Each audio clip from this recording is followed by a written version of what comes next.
O'yin haqida keladigan bo'lsak, bugun oldimizga rejamiz bor edi, tezkor gol urish. Tezkor gol urgandan keyin Qo'qon jamoasi ozgina ochiq futbol o'ynaydi deb oldida bizlar uchun anaqa zonalar paydo bo'ladi deb. Bugun o'tgan o'yinga o'xshab juda ko'p vaziyatlar yaratdik.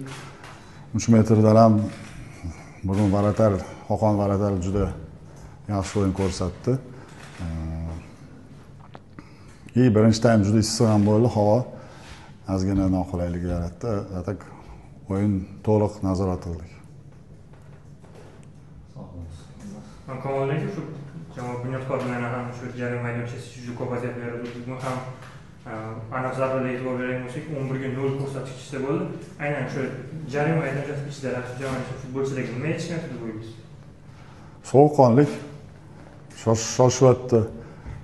Bundan oldingi o'yinlarda har bitta tepganimiz ham kirib ketayotdi. Endi bu futbol shunaqa. Hozir ikkita o'yindan biri vaziyat yaratayotganimiz shunisi ham juda xursand qilyapti. Ko'ngilga hozir bizda iqlimdan kelib chiqsak, uchrashuvlar ma'lum vaqtda boshlanadi, hozir vaqtda. Nima deb o'ylaysiz? Vaqti kelib bizda ham taqvimni o'zgartirish yoki kuz, bahor tizimiga o'tish qanchalik to'g'ri bo'ladi va hozir uni vaqti kelib mana shu jarayon sizning fikringiz bizdagi iqlimdan kelib. Endi bizning iqlimimiz kelib yaxshi bo'ladi, lekin shu uchun ham maydonlarni tayyorlash kerak. Bilasizlar, bizda qish ham sovuq keladi, o'shaning uchun birinchi o'chib maydonlarni tayyorlasa, o'tsa bo'ladi deb o'ylayman. Bizga foydasi tegadi. Bu suvda o'ynab qolib ketuvchi jamoasi kuchaygan. Chazib qolishyapti, o'zini bor kuchini ko'rsata olmayapti. Transfer haqida so'ramoqchi edim. Muhammadali O'rinboyev Belgiya klubiga o'tish to'g'risidagi xabarlar tarqaldi. O'shaning fonida Muhammadali Usmonovni ham Andijon jamoasiga transfer qilinayotgani to'g'risidagi gap so'zlar tarqaldi. Bu qanchalik haqiqat? O'rinboyev anaqasi bor. Unga taklifi bor, u xudo xolasa ketadi. Lekin Usmonov unaqa rejamizda yo'q uni. Bu yoqqa berish, ketishi hali aniq emas. Jamoaga mana shu yozgi transfer vaqtida yangi futbolchilar olib kelinadimi yana?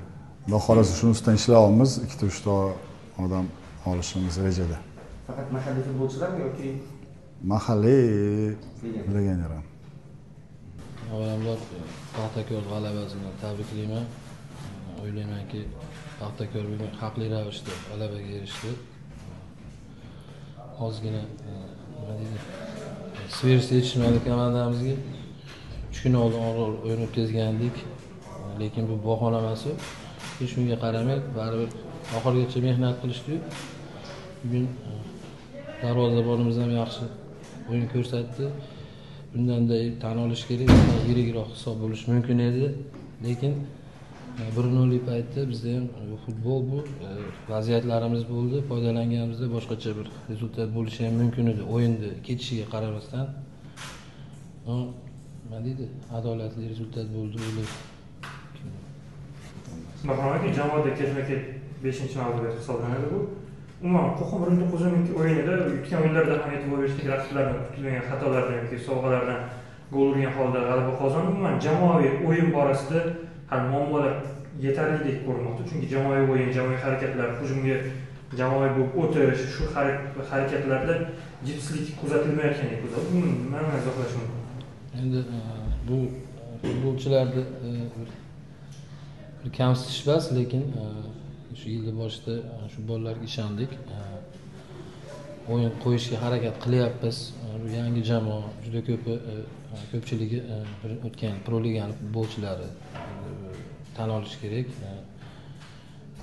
Katta mahoratga ega emas va mahoratli o'yinchilarimiz ham, masalan, Abdurahimov olsak yoki G'ofurov yoki Anasxon olsak, Hasanovni nima deydi? Ideal formada emasda, Super Ligada o'zini ko'rsatgan, kimdir yoshi o'tib qolgan, kimdir bir formada emas. Shularning hisobiga o'ylayapman. Men o'zim shu siz ham aytganingizdek shu analiz qilyapmiz. Shunda shu narsalar ko'rinyapti-da, bir o'ziga maydonda lider sifatida to'pni ushlayapti. Siz aytmoqchi shu himoyadan bir hujumga o'tayotganda bir bog'lovchilik vazifalarini juda qiyin bo'lyapti shu narsaga erishish. Lekin harakat qilyapmiz. O'zi mana Javohir Husanov ozgina qo'shishni boshladi. O'ylaymanki, baribir jamoaviy o'yinga kelamiz biz. Baribir hali nima deydi, Nasradamiz basmiz. Bugun mana o'yinchilarni olib shularni mana shunaqa o'yin qo'yadigan deb.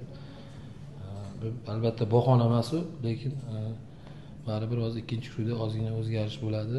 Menimcha futbolchilar mahoratliroqlarini olib shu harakat qilamiz, shunaqa shu xalqqa yoqadigan, balishchilarga yoqadigan bir jamoaviy futbol namoyish etishga.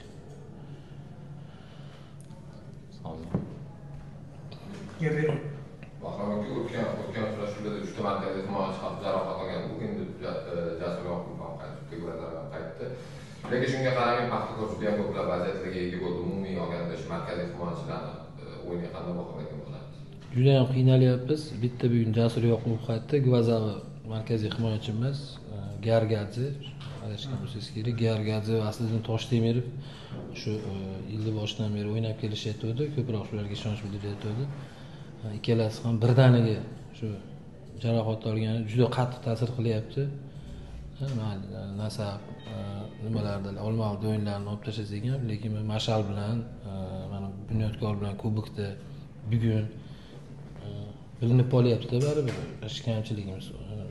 Bari ko'proq biz himoyaga e'tibor berishimiz kerak. Bunaqa bir o'yin tizginini olib yuradigan jamoa hali bunaqaga erishganimiz yo'q. To'g'risini aytsam, ko'proq himoyada o'ynaymiz. Himoyachilar yetishmayotgani, birdaniga 3 ta himoyachini yo'qib qo'ygani juda qiyin ahvolga solib qo'ydi. Bugun Jasur Yoqubov qaytdi.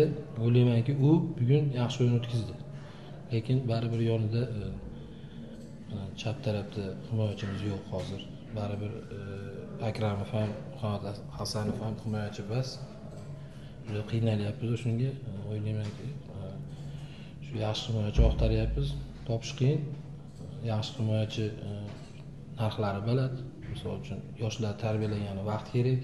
Hozir mana Murodilov bor himoyachi, lekin uni ham hali birdaniga bir o'tga tashlagani imkoniyat bo'lmayapti. Lekin o'ylaymanki, mana o'zlaringiz ham ko'ryapsizlar, hamma ko'ryapti. Himoyada juda muammolarimiz ko'p. Shu kadr yetishmasligi hisobiga. Bahromin, shu futbolchilik paytingizda ham o'sha Nasaf FC jamoalarida Paxtakorga qarshi o'ynagansiz. O'sha paytda ham Paxtakor kuchli jamoa hisoblangan, tarkibda o'sha mahoratli futbolchilar hisoblangan. Umuman Paxtakorga qarshi o'yinlarda raqib jamoalarda kuzatilgan asosiy kamchilik faqat ruhiyat bilan bog'liq yoki futbolchining mahorati bilan, ya'ni shu bo'ladi sobiq futbolchi sifatida ham fikringiz bor. Chunki oldin o'ynagansiz bu jamoaga qarshi. Mahoratga ham bog'liq, ruhiy jihatga ham bog'liq, lekin men ruhiy jihatni birinchi o'ringa qo'yardim, chunki mana bugun ham birinchi bo'limda o'sha svejligimizda, kuchimiz borligida ham aytyapmiz, oddiy trenirovkada o'ynagandek o'zingni his qilaver. Bu Paxtakormi, bu ikkinchi liga jamoasimi, shu olib tashlab o'ylama. Lekin baribir maydonga chiqqanda qarshisida Alijonov yoki Sergeyev tursa, bilmayman bas, bu aniq narsa. Ozgina saviyasi demaymiz, hali bunaqa o'yinlarni kam o'ynaganligi, lider komandlarda bu bolalarda ko'p o'ynamaganligi, hali pastdan liderskiy kачество deydi, faqat yutuqqa yoki bir chempionство zadacha выполнять qiladigan komandalarda o'ynamasdan endi qo'shilayotgan mana shunaqa o'yinlarda to'g'risi mana ko'zga ko'rinyapti, ham bilinib qolyapti.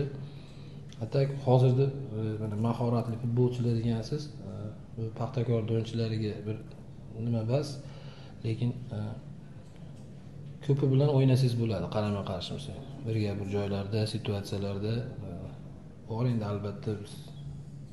albatta Alijonov, Sergeyevlarni tilga olib o'tamiz, lekin ko'p o'yinchilari bilan aytib o'tmayman kimligini, lekin birga bir situatsiyalarda bemalol o'ynasa bo'ladi. Shuning uchun bu mahorat bas, birinchi o'ringa shu ruhiyatni qo'yardim.